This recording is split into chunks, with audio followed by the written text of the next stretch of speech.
todos, muchísimas gracias por venir. Como es tradicional, en la sesión de clausura se hace un breve repaso de cuál ha sido nuestra andadura y de toda la actividad realizada. Como ya sabéis todos, en el bienio que me ha correspondido hemos realizado un total de unas sesiones de contenido transversal que, sin entrar en más detalles, espero que hayan sido de vuestro interés. No todas ellas han sido de contenido puramente científico, algunas de ellas pues, han sido más coloquiales, más adaptadas para el público general y esperemos que, que os hayan gustado.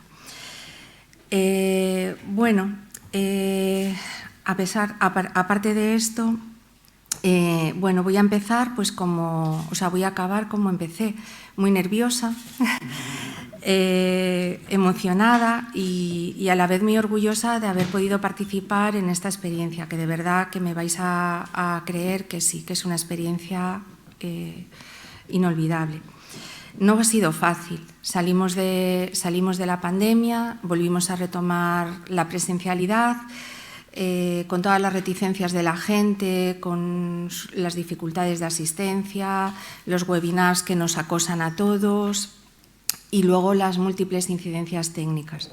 Nuestro colegio se puso de obras, tuvimos que dar el primer año, todas las primeras conferencias en el liceo, tuvimos ya la inauguración, la comunicación fue catastrófica. Pero bueno, sobrevivimos a todo y yo creo que todo ha salido de forma favorable. No quiero dejar pasar esta ocasión de dar las gracias especialmente a mi equipo directivo cercano, a toda la Junta, a los anteriores presidentes que siempre que han podido y sus obligaciones se lo han pedido están aquí dándonos apoyo. Muchísimas gracias a todos, todos los compañeros, algunos del público en general y como no podía ser de otra manera, especialmente pues a mi vicepresidente, a Sandra, que hoy por circunstancias personales no nos puede acompañar, ¿no? También, por supuesto, a la gerencia, que siempre ha estado apoyándonos siempre que ha sido posible, a Laura, muchas gracias, y, por supuesto, al Colegio Médico. Sin el Colegio Médico, la Academia no sería capaz de sobrevivir. Y un agradecimiento especial a Chechu, que siempre que hay un problema siempre está ahí, al quite para solucionar todo. Y sin más, no me quiero alargar. Muchísimas gracias a todos y ha sido un placer poder compartir con vosotros esta temporada. Gracias.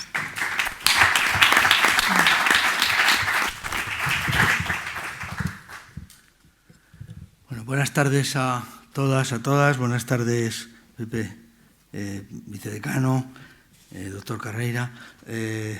Buenas tardes al doctor Ortigueira.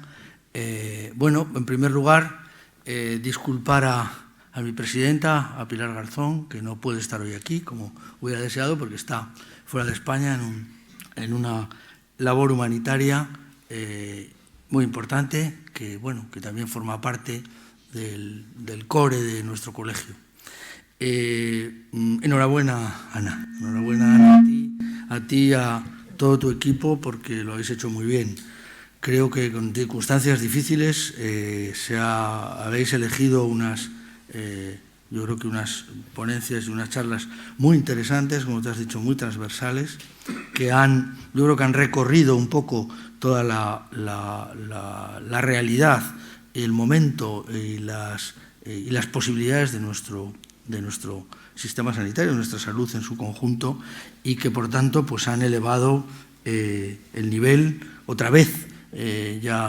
Tú has sido un eslabón más dentro de una larga cadena, de una academia de las más antiguas y más activas de España. Aquí hay algunos eslabones, Ovidio, Joaquín, más gente por ahí que hemos estado empujando en nuestro momento, ¿no? Para el colegio la academia es la otra cara de la moneda, es una hermana. Yo creo que al final nos complementamos casi sin buscarlo, ¿no? Yo creo que las charlas que ha hecho el colegio y la actividad de formación continuada que ha hecho el colegio en su curso de conocimiento de transversalidad y en otras actividades, pues yo creo que se ha complementado muy bien con la academia. En momentos de crisis es más necesario que nunca y, bueno, no sé, nuestro sistema sanitario está en crisis, probablemente lo ha estado siempre, ¿no? Pero bueno, ahora desde luego lo está y es el momento para fomentar mucho más la formación continuada y también, desde luego, fomentar el debate de análisis, de propuestas y de alguna manera representar lo que es la esencia del profesionalismo médico. Yo creo que se ha hecho desde la academia y desde el colegio. Y siempre a veces no valoramos mucho, no nos valoramos a nosotros mismos, ¿no? Pero seguramente Rosa está de acuerdo. Orense tiene, tanto en el colegio como en la academia, un nivel de actividad, de formación continuada, superior probablemente al que le correspondería por tamaño y por comparativa con colegios y con provincias y con comunidades autónomas de mayor peso demográfico y económico. Pero bueno, yo creo que eso es un orgullo que debe continuar y que estoy seguro que la siguiente junta directiva, que vendrá con ganas, con toda seguridad, va a mejorar, si es posible. Creo que va a mejorar todo lo que se ha hecho y el colegio, desde luego, estará junto a esa junta directiva. Enhorabuena a todos y buenas tardes.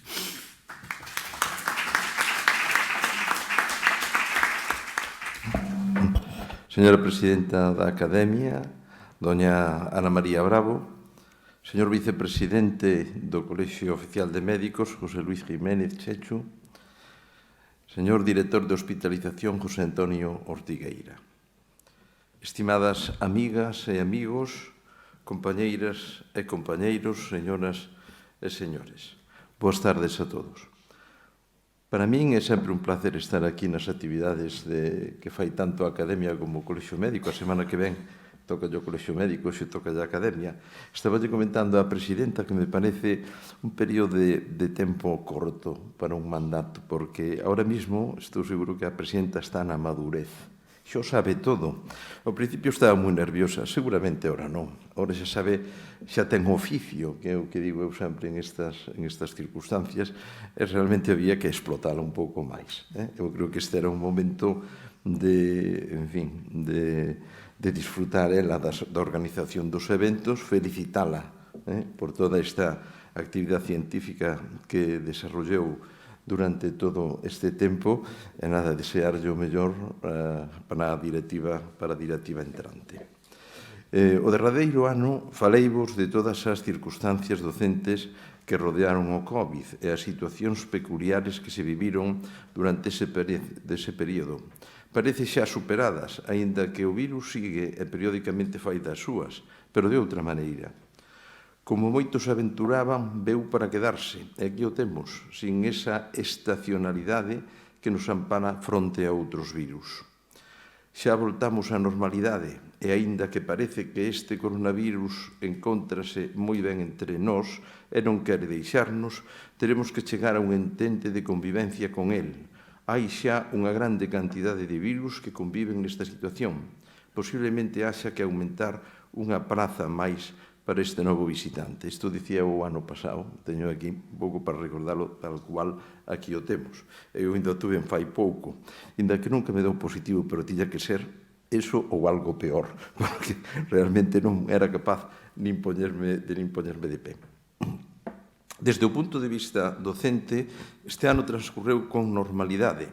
Nestes días estánse a finalizar os traballos fin de grado, sobre 30 deles feitos aquí en Ourense. Esta mañá díxome a xestora académica que en esta primeira convocatoria vanse presentar 278. Con isto batimos un récord e tamén tanto os nosos titores como os alumnos chegaron á madurez.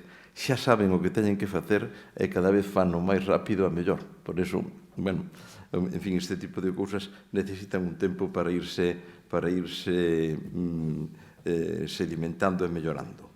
Fai uns días celebrouse unha ECOE que o ano pasado eu calificaba de inédita e agora é o segundo ano. E, se me permitides, vou falar un pouco máis desta ECOE. A ECOE de Santiago é a máis grande de España. son casi 400 alumnos. Por exemplo, esta cifra en Sevilla levalle 9 días facela. Nos facémola en un solo día. Iso foi un empeño personal, entre outros meu, porque do que se trata é de que sea o máis obxectiva posible. Os alumnos avisámonos moito de que non se poden dicir preguntas. Xa sabemos que non nos van a facer caso. E iso é perxudicial. Esta proba desarrollase en 3 rondas. Unha empeza ás 8 da mañán, outra aproximadamente ás 11:30 e outra ás 4 da tarde e o día inteiro traballando. Bueno, pois os alumnos da tarde, que teóricamente son os que teñen máis información, son os que peores notas sacan. Porque un alumno pode ir a unha estación pensando, oye, ese paciente seguramente ten tuberculosis, pero resulta que en esa estación o que se valora é a súa dedicación, de trato e a forma de dirigirse ao doente, non o diagnóstico. Entón, realmente é unha proba da que aprendemos moito, tanto os alumnos como nós. Fundamentalmente, examinámonos os docentes, máis que eles. Eso eles non o saben, pero nós, cando evaluamos as competencias, sabemos cal é a que vai mellor e cal é a que vai peor, donde hai que traballar máis e donde hai que traballar menos. Bueno, eu teño un pequeno vídeo da ICONE do ano pasado, sobre 2 minutos. Ahora, se vos parece ben, vou volo poñer, por moito que eu o describa un pouco como é velo, pois eu creo que nos daría un pouco máis de luz. Todo o que vamos a ver aí é fingido. Os pacientes non son pacientes, son actores. Son actores xóvenes, e como todo, ora xa hai disputas por ser actor. Póñeno no seu currículum como actores. Eu participei na ECOE de Santiago. Xa veredes como hai algún en donde vades a ver como interpreta perfectamente unha depresión. Está nerviosísimo. Entón, explico-vos un pouco máis. Esta era a ECOE que tiñamos. A raíz do COVID entrou a Conferencia Nacional de Decanos. Realmente fixo moi bo traballo. Ainda que algúns pensaban que era unha intromisión nas nosas competencias. Eu non o entendín así. Eu entendín que era unha maneira de uniformizar a docencia en todo o país. Entonces, a Conferencia de Decanos o que fixo foi unha prueba presencial telemática, que en que consiste en que todos os alumnos están na clase, non van a poder copiar. Cada un ten o seu ordenador. A proba dura sobre hora e media e non lle chega. Son desarrollos complexos. Entón, deles, o mismo que na ECOE presencial, van a ter moitos enganos. A lo mellor están vendo unha entrevista dun paciente con un médico, eles están pensando na enfermedade, e a lo mellor a pregunta é como se chamaba o paciente. Entón, claro, aí levan sorpresas moi interesantes, porque, bueno, un pouco para valorar todo eso. Entón, o que vamos a ver aí, a primeira é un exemplo desa ECOE de presencial telemática, ao mesmo tempo en toda España. Non todas as facultades son capaces de participar. Nos, afortunadamente, de momento vamos na primeira división, por decirlo de alguma maneira. Vamos sempre de primeiros e somos os que máis alumnos aportamos, todos. Orense tamén. Orense tamén aporta aí un montón, 30 alumnos que están aquí todo o ano. E o segundo día bloquease a área de consultas externas do hospital.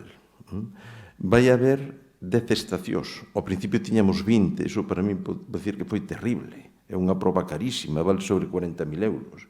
Hai que pagar os actores, iso é irrenunciable. O personal de administración e servicios, os titores e evaluadores non cobramos.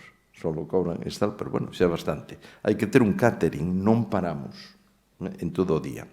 Entón, van a pasar por 10 consultas e en cada consulta van a ter un problema. Entón, van facendo as rodas. A veces non é un número xusto co cal algún alumno non vai a entrar. Bueno, non vai a entrar porque fai falta un espacio máis, entón entra na segunda volta. Outras son estacións mixtas e para facer a segunda teñen que facer antes a primeira. E van a haber persoas maiores polo medio. Eses son observadores europeos que veñen a ver a proba, uns para fiscalizar e outros para aprender. Hai de todo. Entón, veñen de Centro Europa, de moitos sitios, pois uns a certificar que as cousas se fan ben, e outros a ver como se fan para intentar levar a proba ao seu país. O ano que ven vaise suprimir o examen de clínicas de sexto e vaise facer a evaluación de todo o sexto curso, primeiro, lógicamente, ca nota dos titores. Os titores van a poñer o 60% da nota, aquí de Ourense serán os alumnos co 60% da súa nota e o 40% van a facer ca ECOE.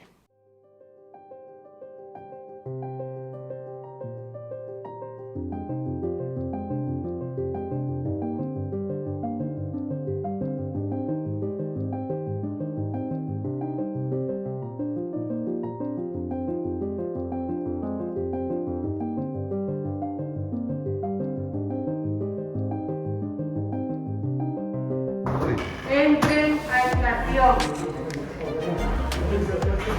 Vale, muy bien. Te voy a hacer cita para pedir unas preguntas para tu historia clínica y luego te voy a preguntar más sobre sus dolores.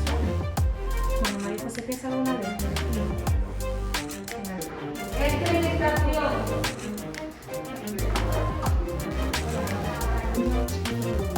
¿Te fatiga? Sí. Y se fatiga, bueno, cuéntame un poquito así. Me fatigo, estoy más cansada. O cansado, y sobre todo cuando voy a andar, cuando ando un poco más deprisa, me da un botón, todos le dan, claro. Vale, por bajo el Vale. Vale, bueno, primero... Bueno, pues voy a la consulta porque ya desde hace años tengo dolores de espalda, pero...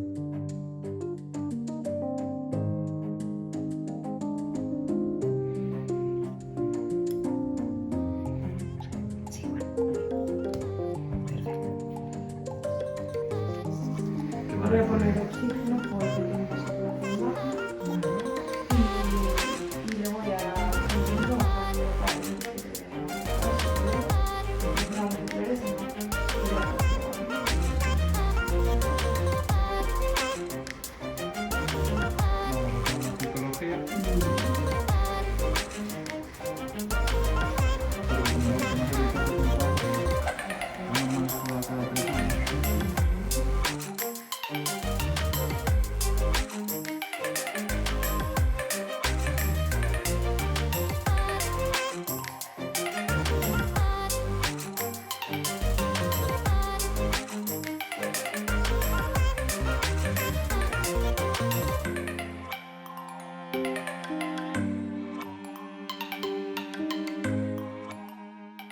unha pequena parte da xente que participa. Entre alumnos e evaluadores, ademais, son sobre 600, 700 persoas a que participan ese día en esa ECOE, que a partir do ano que ven pois vai ser a prueba final da evaluación de sexto, unha delas. Ao final queda todavía o traballo de fin de grado. Espero que lle gustara. Moitas gracias pola atención e moitas gracias por invitarme sempre.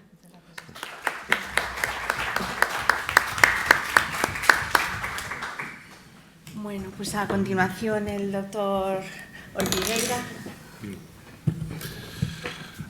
Señora presidenta, señor vicepresidente del Colegio de Médicos de Ourense, señor vicedecano, autoridades, queridos compañeros, en representación del consejero de Sanidad, es un placer participar en la clausura de este año académico de la Academia Médico-Quirúrgica de Ourense. En primer lugar, hemos de felicitar a la presidenta por el trabajo desarrollado a lo largo de su mandato y en unas épocas que han sido muy difíciles en lo asistencial, muy difíciles en lo organizativo, en lo docente y que se han salvado con un éxito muy notable. Han obligado a hacer pues muchas reprogramaciones, muchos cambios, a utilizar nuevas tecnologías, nuevas formas de poder comunicarse, de poder convocar a los compañeros, a la gente, y esto no es fácil en los momentos delicados que se han vivido, pero se ha salvado con éxito.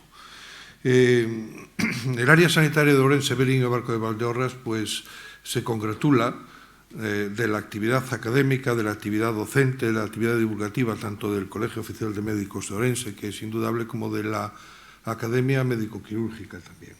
Y se congratula además por la cercanía que tiene a todos los profesionales, la cercanía y lo abierta que está a la población, y se congratula también por los temas, por el abanico de temas tanto puramente científicos o estrictamente científicos como otros pues que tienen, pues, a lo mejor no tanta trascendencia científica o clínica, pero indudablemente tienen importancia social, y la medicina, todos lo sabemos, sin su parte social no es medicina. Por tanto, va a seguir contando la Academia con la colaboración y el apoyo que esté en manos del área sanitaria, de su gerente y de todo su equipo directivo. Y como les decía, pues es un placer y una satisfacción, pues en nombre del consejero de Sanidad y del gerente del área sanitaria, pues participar en esta clausura de la Academia Médico-Quirúrgica. Muchas gracias a todos.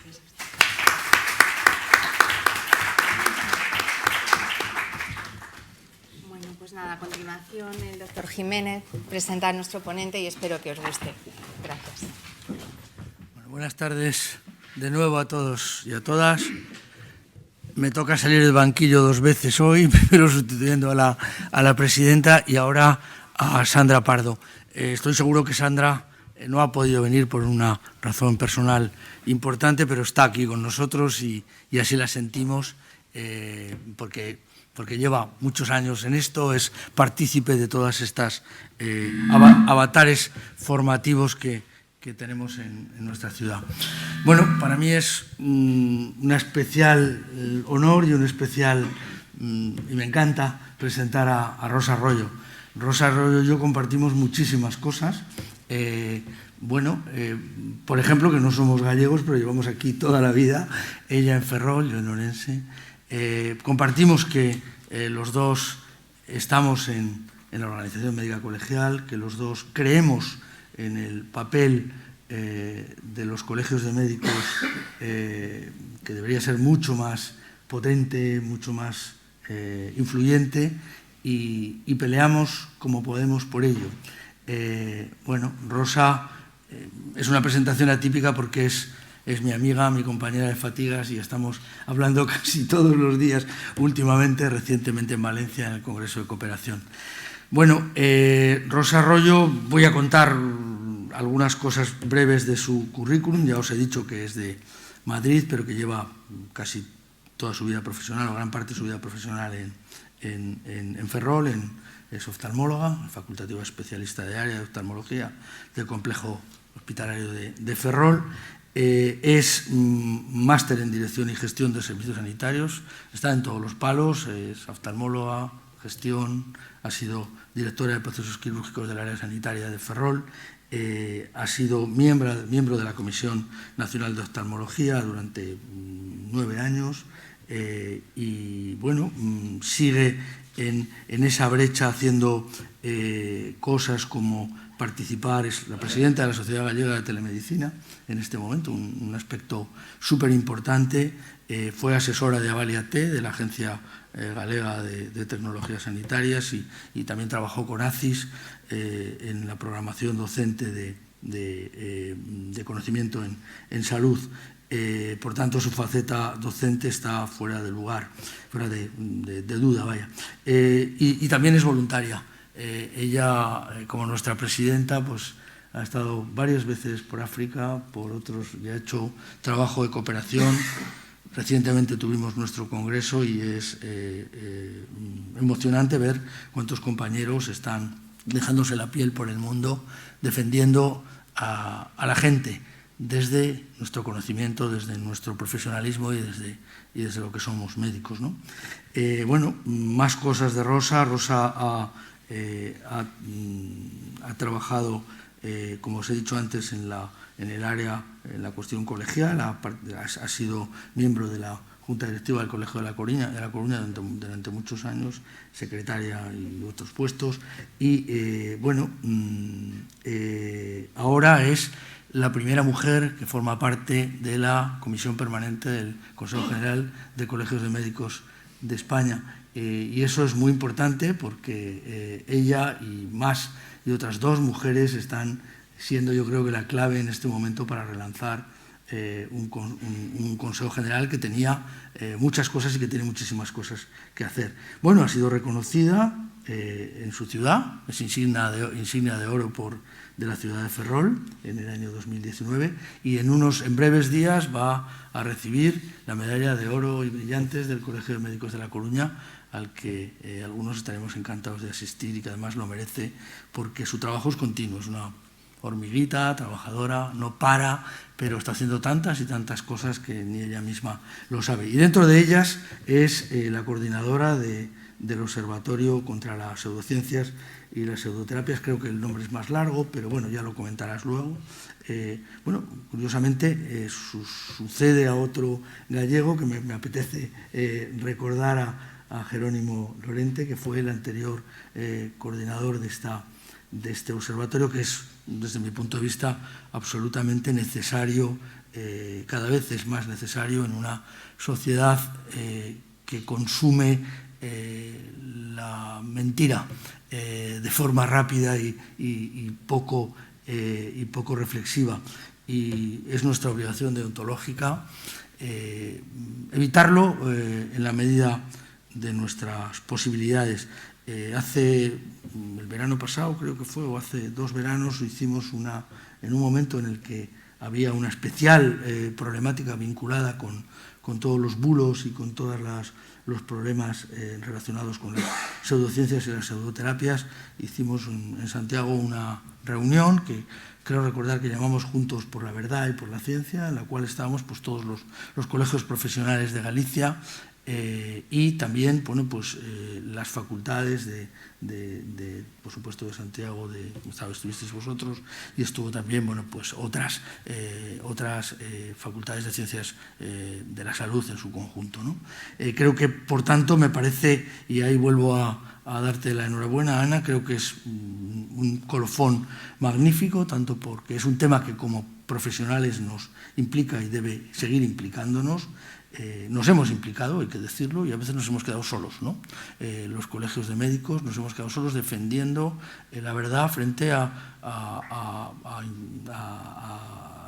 las mentiras que veíamos alrededor, tanto desde fuera de la profesión como desde dentro de los propios médicos, también hay que decirlo, ¿no? Y el observatorio no es nada corporativo. Creo que cuando toca decir las cosas a un compañero se le dicen y se difunde además lo que hay que decir, ¿no? Bueno, nos quedamos solos, pero bueno, seguimos en ello. Creo que por tanto es pertinente esta charla y desde luego nadie mejor, nadie tiene más conocimiento en este momento que Rosa Arroyo para contárnosla, y por tanto gracias, Rosa, por estar por aquí.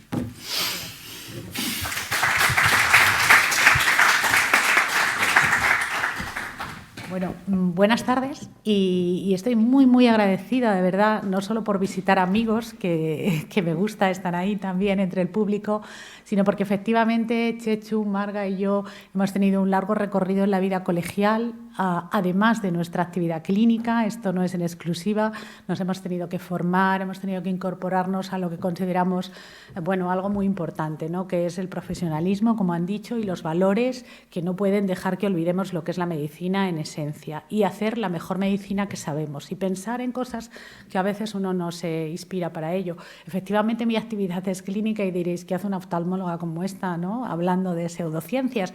No era un tema que conociese mucho antes de llegar a la Organización Médica Colegial, pero sí que es verdad que cuando me lo encomendaron, se fue Jerónimo, como bien ha dicho Chechu, me lo tomé con muchísimo interés porque sí que había tenido a lo largo de mi vida algunas experiencias en este tema, con lo cual pues, fue interesante para mí. Yo quería deciros que desde la Organización Médica Colegial tenemos esta herramienta porque tenemos 2 encomiendas importantes.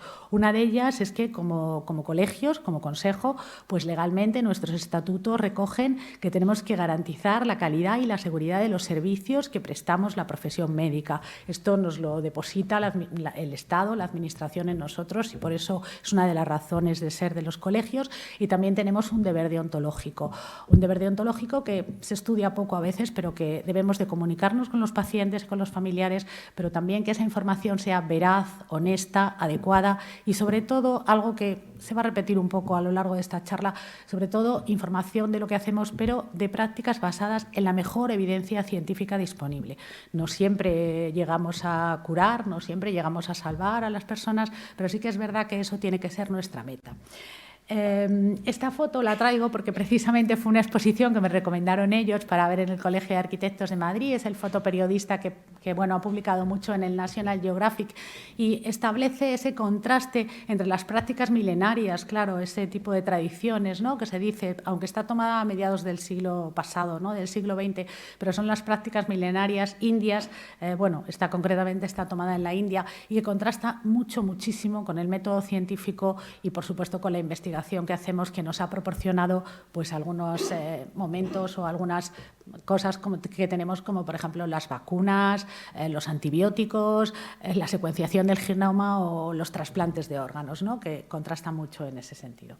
Y es por eso que quería iniciar ahí la charla. Esta es la pirámide de la evidencia y fue en el año 91, es decir, que yo llevaba algo de tiempo en la profesión, no mucho, pero en el año 91 me acuerdo perfectamente cuando en la biblioteca nos empezaron a dar algunos cursos de medicina basada en la evidencia. Evidencia es prueba, la traducción no fue muy literal, pero ya fue en ese año. Y entonces hablaba exactamente que es el uso consciente, explícito y juicioso de la mejor evidencia científica disponible para tomar decisiones sobre los pacientes. Ahora diríamos para tomar decisiones con los pacientes, pero era el año 91. Decíamos para los pacientes, con sus niveles de evidencia y con sus grados de recomendación que todos hemos aplicado cuando lees un artículo científico. Y aquí veis cómo esa jerarquía de la evidencia, que queda muy claro y que la cumbre tiene pues, los metaanálisis y las revisiones sistemáticas, se ha sustituido por la jerarquía de la pseudociencia. Perdonadme que no sepa quién es el autor o la autora de esta imagen, pero me parece muy buena, ¿no?, porque arriba de la jerarquía están los vídeos de YouTube, ¿no?, de la jerarquía de las pseudociencias. ¿Y por qué es tan importante? Bueno, no significa que desde el observatorio estemos contra todo y contra todos, no es eso. Sí que nos importa mucho que hay veces que hemos recibido testimonios de pacientes y de sus familiares que han sido muy perjudicados por esta falta de trabajar en base a la evidencia científica. Han tenido pérdidas de oportunidad, retrasos, abandonos del tratamiento, rechazos. Puede haber incluso una interacción con las prácticas o con las medicinas que utilizamos o con los métodos terapéuticos que utilizamos. Puede haber un componente psicológico y, por supuesto, muchas veces, que ahí es importante también, encarece el proceso asistencial y supone una pérdida de dinero en un momento muy especial, susceptible y vulnerable para los pacientes y para su entorno. No es que lo digamos desde el observatorio, es que tenéis ahí un artículo que ha salido bastante recientemente. La Asociación Americana del Corazón nos recuerda dos cosas a los profesionales. Nos dice que es importante que preguntemos, que inquiramos, que le preguntemos a los pacientes si están utilizando algún tipo de terapia que no está recogida en la historia o que no está contemplada como habitual. Por supuesto, nosotros siempre vamos a acompañar a los pacientes, incluso aunque nos digan que lo están haciendo, no hay ningún problema, pero sí es importante hacerlo de esa manera. Y además ahí dice que efectivamente puede ocasionar interacciones, lo dice también el artículo, y que algunos incluso no están para nada indicados. O sea que hay algunas que pueden ser menos nocivas, más inocuas, ya os diré una frase respecto a esto, pero que algunos no deberían estar ni siquiera indicados, y eso es lo importante. O sea, lo dicen las sociedades científicas, formamos un grupo bastante aliado en este sentido.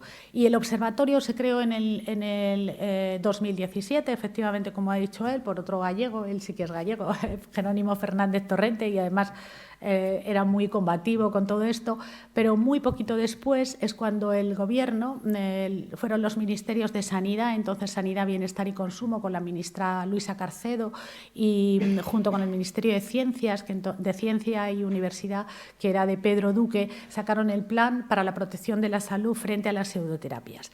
Este plan tiene varias líneas que están aquí detalladas, pero sobre todo yo os quería decir que el plan lo que contempla es, hasta entonces había un documento del Ministerio del 2011 que era una situación de las terapias naturales y contemplaba 150 de ellas. Directamente el Ministerio La mitad de ellas dijo que eran pseudoterapias, pero el resto de lo que quedaba decidió que se le iba a hacer un análisis de esas terapias con el mismo método científico que se aplican a otros procedimientos diagnósticos y terapéuticos, es decir, por la red de evaluación, por los informes de la red de las agencias de evaluación de tecnologías sanitarias, como ha comentado antes Chechu, que comprende pues, desde Avaliate hasta la catalana, la aragonesa, el Instituto de Salud Carlos III.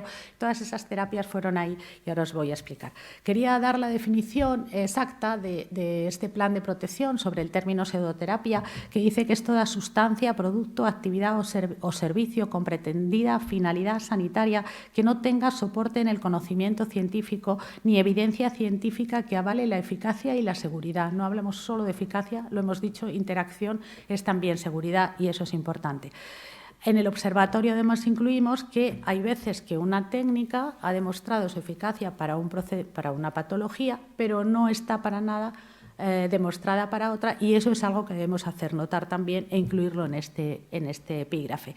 O a veces se le pone el sufijo terapia a prácticas que son solamente bienestar, pero que no lo consideramos, por supuesto, en los términos médicos. Hablo de musicoterapia o aromaterapia, que parece que todo se ha convertido en terapia y mucho más en estos tiempos de medicina satisfactiva, ¿no? Que parece que todo vale. Bueno, las líneas estratégicas, es verdad, quería comentaros, hay 4 líneas estratégicas en este plan que está a disposición en la web del observatorio. Uno es difundir y facilitar la información basada en conocimiento, como os he explicado, con las redes. El segundo es evitar la publicidad engañosa. Estamos pendientes de una renovación de la ley, la ley de ordenación de profesionales sanitarios habla de cómo tiene que ser la publicidad de los servicios médicos privados, pero habría que ahondar mucho más porque hay muchas deficiencias en ella, hay que cambiarla, y garantizar que todas las actividades sanitarias se realizan por profesionales que disponen de la titulación oficialmente reconocida en nuestro país, ¿vale? No solamente los que hemos hecho aquí la formación, sino los que puedan venir. Y en ese sentido el observatorio tiene un papel fundamental, porque hace muchísimo hincapié en que cuando se acude a un profesional sanitario o en concreto a un médico, no vale un título en la pared. Esto ya es un poco como acceder a tu banco, ¿no? Sin las medidas necesarias. Bueno, cuando se acude a un profesional sanitario hay que buscarlo en el registro público de colegiados, que está a disposición de la ciudadanía y de la Administración, para que se sepa que tiene esa titulación, que está habilitado, que no tiene una sanción que le impida el ejercicio y, por supuesto, que tiene la especialidad que dice tener. Las especialidades que reconocen el Consejo Nacional de Especialidades en Ciencias de la Salud, no otras especialidades, porque, claro, son las que tenemos reconocidas. Y también, ya veréis, desde el observatorio enlazamos también en este sentido para la identificación inequívoca también pues, a la Agencia Española de Medicamentos y Productos Sanitarios para saber si un medicamento es autorizado de uso humano, porque también ahora se hace compra por Internet. Entonces, tenemos que estar como muy pendientes de esas novedades que se introducen en todo esto. Y luego, por supuesto, establecer alianzas con los profesionales sanitarios, diría más allá, no solamente los que hacemos esto, bueno, diría yo, no, es que es imprescindible, por supuesto, con los profesionales de la comunicación, cómo hay que hacer la divulgación científica, incluso desde nosotros mismos, y cómo la tienen que reflejar y que tienen mucha responsabilidad en esos los profesionales de la comunicación. Bueno, es por esto que yo quería poneros este vídeo de comprueba. Hola, buenas tardes. A ver si podríais arreglármelo. No te preocupes, esto en 5 minutos te lo tengo, ¿eh?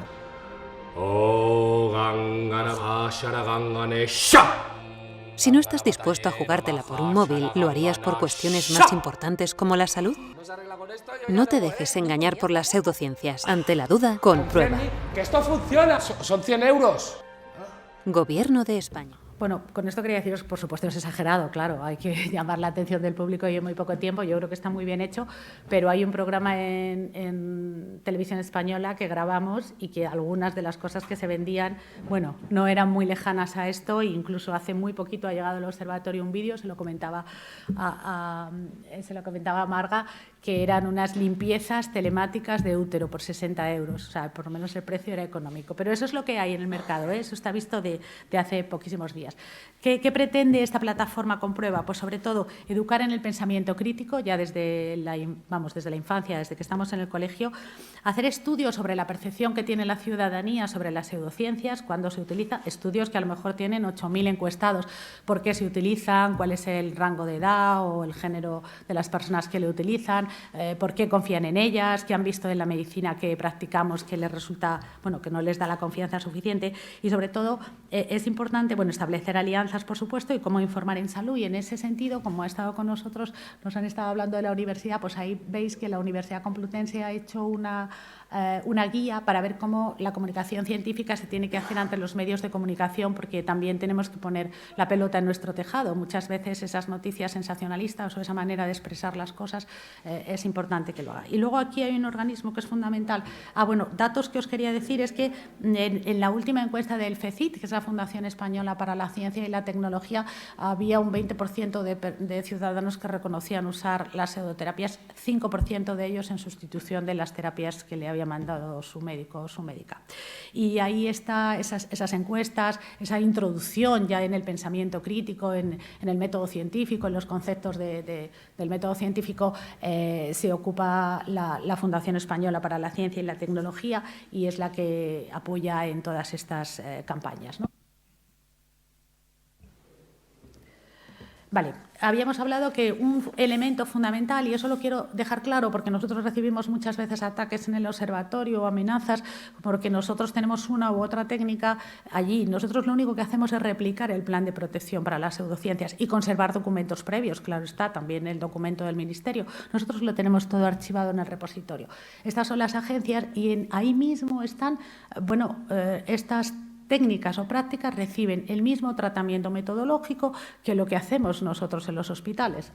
Por ejemplo, eficacia y seguridad de la dieta macrobiótica está al mismo tiempo que la cirugía de catarata asistida por láser de femtosegundo. Es decir, que los metodólogos de las agencias las someten a todas estas pruebas o evidencias y metodología. Y esto es como queda, por ejemplo, una técnica que yo no sé si alguien lo conocía aquí, Seitai. ¿Alguien ha oído hablar del Seitai? Bueno, pues esto es una de las prácticas o técnicas que se trata de movimientos del cuerpo que mejoran la salud. Entonces, bueno, nosotros lo único que pretendemos decir es que puede haber técnicas de bienestar, mover el cuerpo es adecuado, pero esto no es una práctica médica y esto no. Aquí también hay un componente importante. Muchas de las personas que abogan porque esto esté ahí es porque finalmente lo que quieren es que se incluya en el catálogo de prestaciones de nuestro Sistema Nacional de Salud. O sea que hay un componente crematístico y económico muy importante. Por eso tenemos que estar también pendientes de proteger esta joya que tenemos y que no se desperdicie, ¿no? Con ciertas prácticas que, por supuesto, no llega para todo. Entonces, lo que hacen las agencias es hablar sobre cuál es la fortaleza de la evidencia, hasta dónde que se ha demostrado eficacia, se ha demostrado seguridad y, en este caso, por ejemplo, pues dice que no hay ninguna evidencia respecto a los estudios publicados, porque muchas veces la gente piensa que porque se haya publicado en un lugar o porque se encuentra en Internet, por supuesto, que es el lugar de más búsqueda en Internet, quiero decir, en el abierto, pues piensa que eso supone que publicar ya es darle evidencia y obviamente son las agencias las que dicen que así no es, las que hemos dicho siempre. Y por si en el otro plataforma donde os lo he puesto era complicado, pues la propia página de Comprueba se puede ir directamente a todas las que se han evaluado últimamente, masaje tailandés, dieta macrobiótica, sanación espiritual activa y todas estas que vais viendo en estas que os he puesto.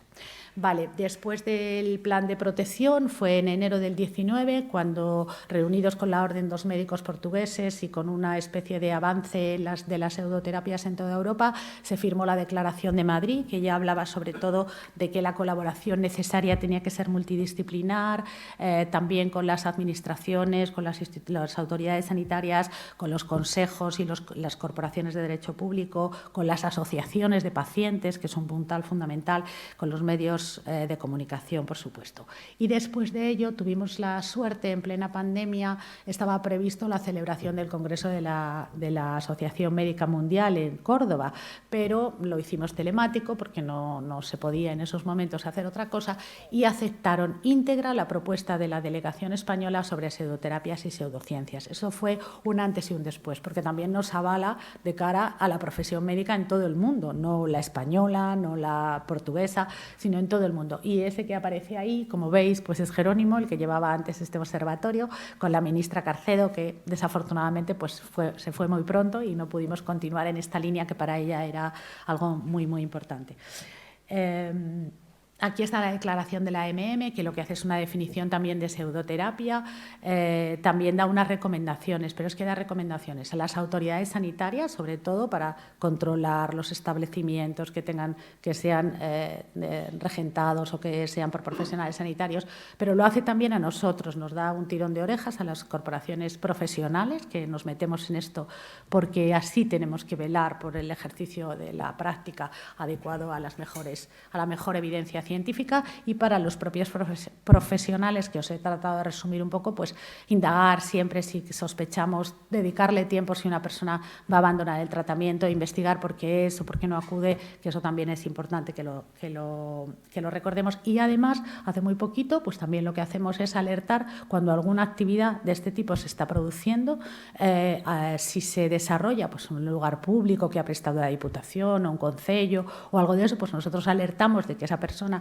ya ha hecho apología de pseudociencias o pseudoterapias y, bueno, en ocasiones pues suspenden la actividad o presentaciones de libros y bueno, tenemos que hacerlo relativamente rápido, pero sí que lo conseguimos. Estas, como os decía, las declaraciones de la y las recomendaciones que hace, que por supuesto están abiertos y que lo podéis ver.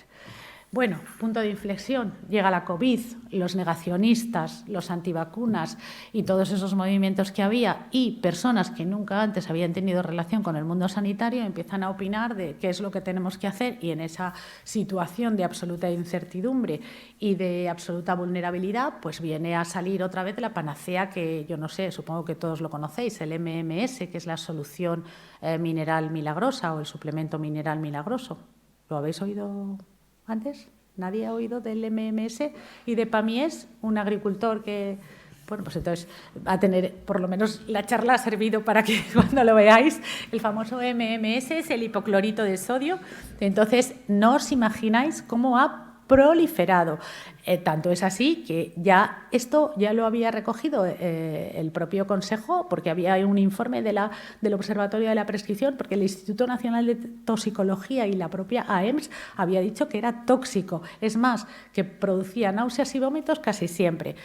Y esto, pues los que lo mandaban decían que era porque estaba haciendo efecto, pero es que podía producir metahemoglobinemia en algunos pacientes, podía producir alteraciones realmente graves. Entonces, bueno, nosotros también, no sé si tendréis noticia, que desde algunos colegios se sancionaron a los médicos negacionistas, sobre todo porque las dudas, tal y como lo entendemos nosotros, las dudas científicas que tengan se debe discutir entre pares y, por supuesto, en los escenarios donde procede hacer eso. No deberíamos, es verdad que los medios recogen todo esto, pero eso debería hacerse así. Entonces, nosotros considerábamos que eso es una falta deontológica. Bueno, tenemos aquí un deontólogo que sabe más que yo, pero los colegios se esforzaron mucho en ese tema y realmente tuvimos que salir a ello. Y, sobre todo, bueno, hubo una situación que la recordáis, que fue aquel verano en que se falló que un médico de Pontevedra, creo recordar, un juez, una jueza, le autorizó a irse a un hospital de Castellón, me parece que era el Hospital de La Plana,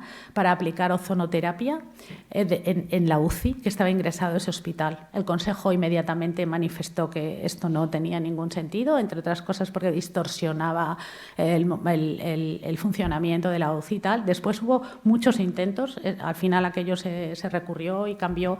Estuvimos todos juntos, estuvo la dirección del hospital, estuvo el Consejo, se hicieron reclamaciones y se pidió que la EMS y también el Instituto de Salud Carlos III emitieron sendos informes donde decía que, por supuesto, se había pedido autorización para un ensayo clínico de la aplicación del ozono en las circunstancias de COVID grave, pero que no se había reclutado ningún enfermo por los medios que todos tenemos que reclutar, porque todos los que hacemos, además de asistencia e investigación, sabemos los consentimientos, tal, y entonces, pues la sentencia además había un término de uso compasivo que probablemente no se interpretó con el concepto que nosotros lo hacemos, ¿no? Entonces, esto es lo que vamos de vez en cuando, y os pongo eso tan gracioso que hasta los códigos de la muralla se habían manipulado, ¿no?, para decir lo graves que son las vacunas, pese a que siempre decíamos que efectivamente se podían recoger los efectos adversos, porque los hay, ¿cómo no los va a haber? Nada es inocuo, si tiene efecto terapéutico, nada es inocuo.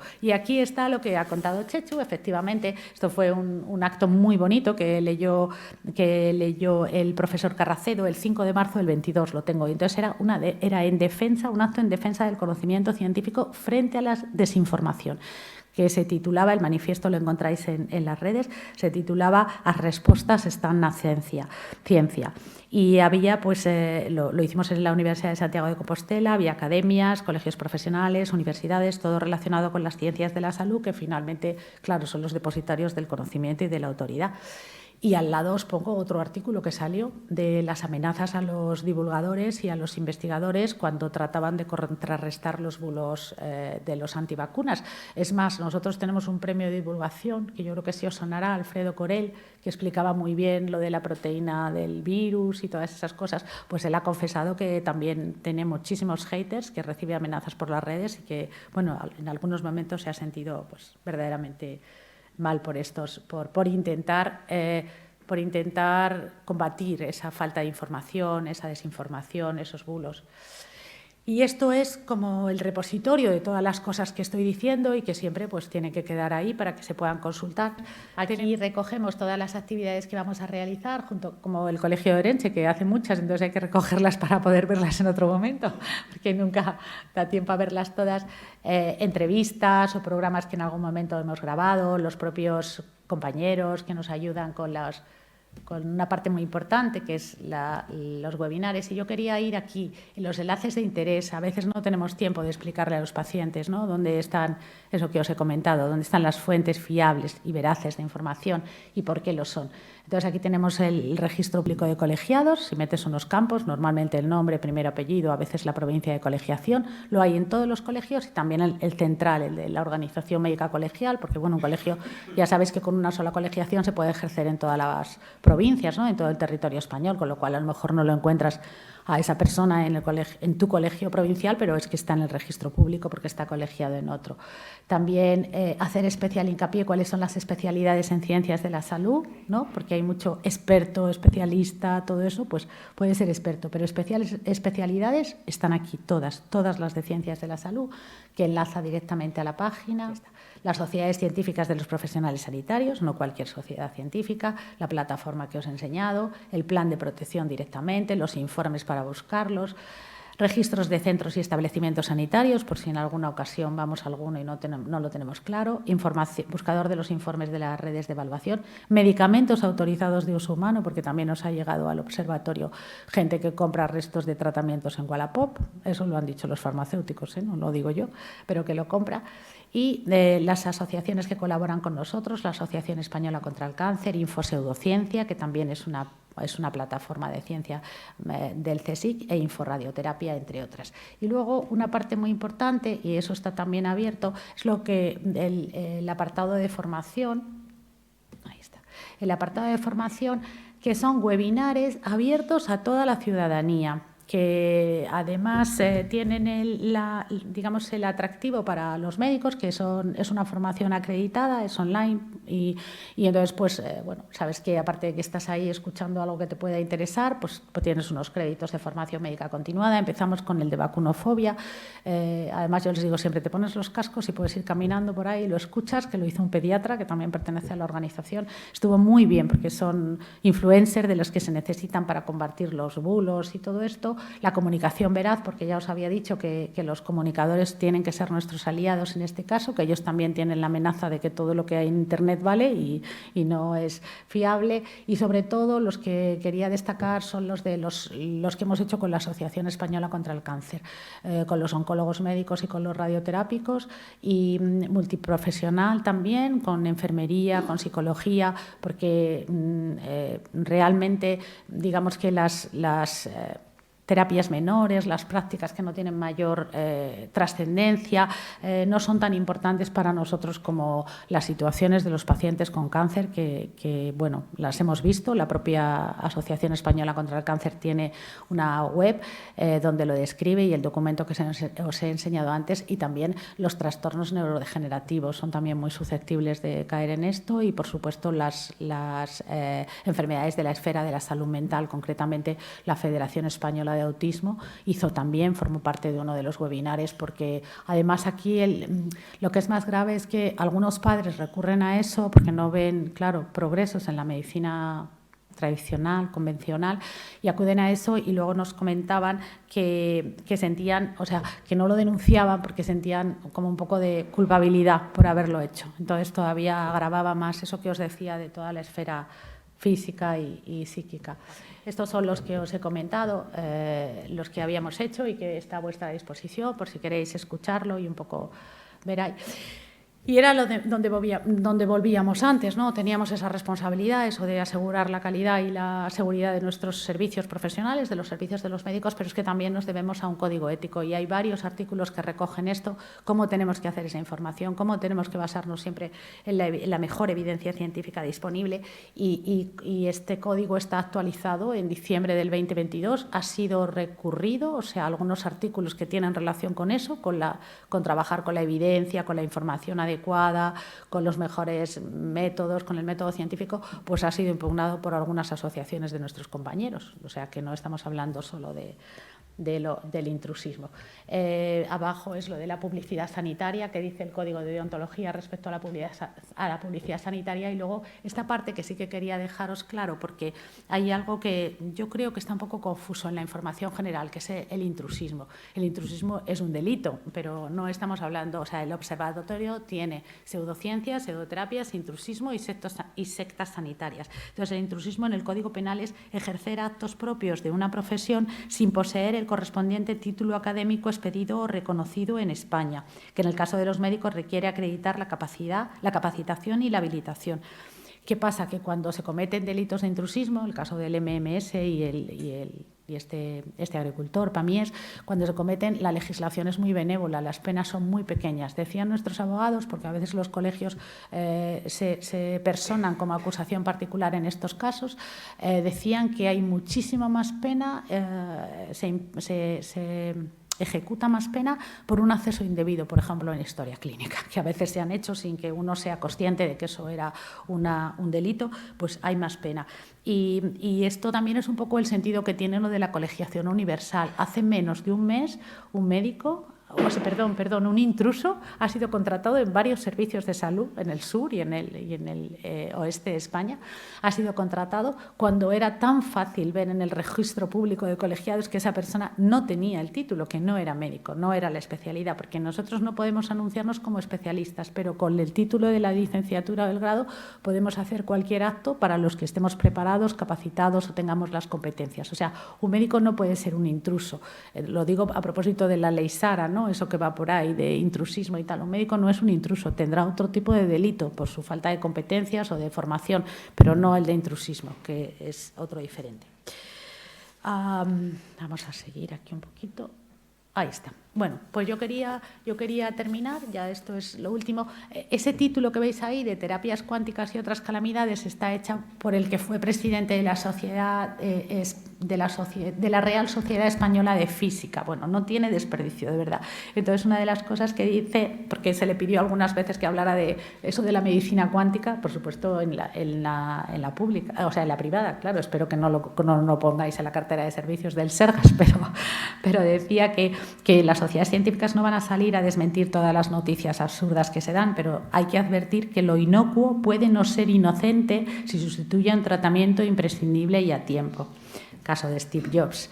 y que a veces la fe sustituye a la razón, porque creer es más fácil que pensar. Nos puede pasar a todos, ¿eh? No estamos excluidos de los grupos susceptibles. Por lo tanto, si yo pudiera hacer unas conclusiones sobre esto y sobre, bueno, ya lo veis, somos CSIC, toda la ciencia junta, todas esas manifestaciones, es pedir que orientemos a los pacientes para que vayan, si no podemos dársela, a las fuentes de información fiables y veraces, y tampoco que nos crean a nosotros, sino que sepan dónde están esas fuentes, qué está detrás de la noticia,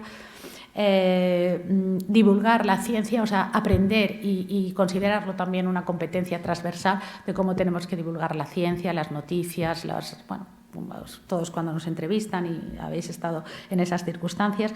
Establecer alianzas es muy importante, aparte de lo que he dicho de las autoridades, las profesiones sanitarias, las asociaciones de pacientes, las academias, la universidad, todo eso. Hace poquito hemos grabado un podcast con el Consejo Estatal de Estudiantes de Medicina, porque están muy interesados, son ellos los que lo han pedido, porque dicen, oye, vamos a darle una vuelta a esto de las pseudociencias, quieren que ya la formación vaya desde el grado, que es fundamental. Y denunciar los casos que conozcamos, intentar que la gente lo haga.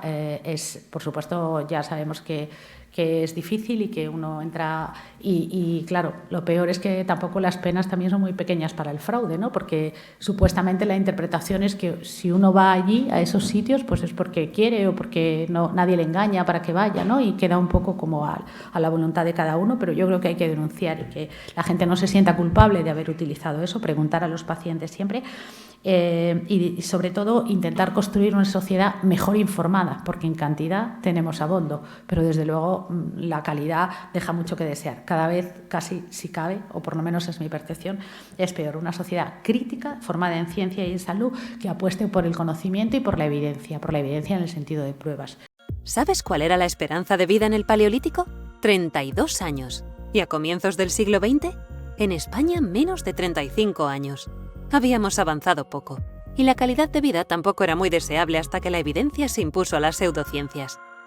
Hoy, en nuestro país, vivimos una media de más de 82 años, 10 años más que la media mundial.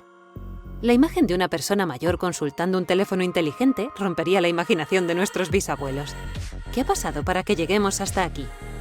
Principalmente que han sido millones los humanos en España y en todo el mundo que han dedicado su vida a comprobar cómo funciona nuestro entorno. Que el pensamiento crítico, la ciencia y la tecnología han sumado esfuerzos para que nuestra vida sea mejor. No es cosa del azar ni de la casualidad. En los últimos 100 años ha pasado todo esto. Impulso de la higiene, popularización de la pasteurización, desarrollo de las vacunas, descubrimiento de la penicilina, aumento de la producción de alimentos, desarrollo de la genética, control prenatal, universalización de la sanidad y la educación, desarrollo de las telecomunicaciones. Si vivimos mejor que nuestros bisabuelos es por el esfuerzo investigador y por la aplicación del pensamiento crítico y la superación de los remedios pseudocientíficos. No te la juegues, comprueba. No te creas este vídeo porque sí. Comprueba por ti mismo que los hechos que te hemos contado son ciertos. Ante la duda, mejor comprueba. Muchísimas gracias a todos por la presencia. Muchas gracias, Rosa, por tu charla. Y enhorabuena, y Ana, por tu trabajo.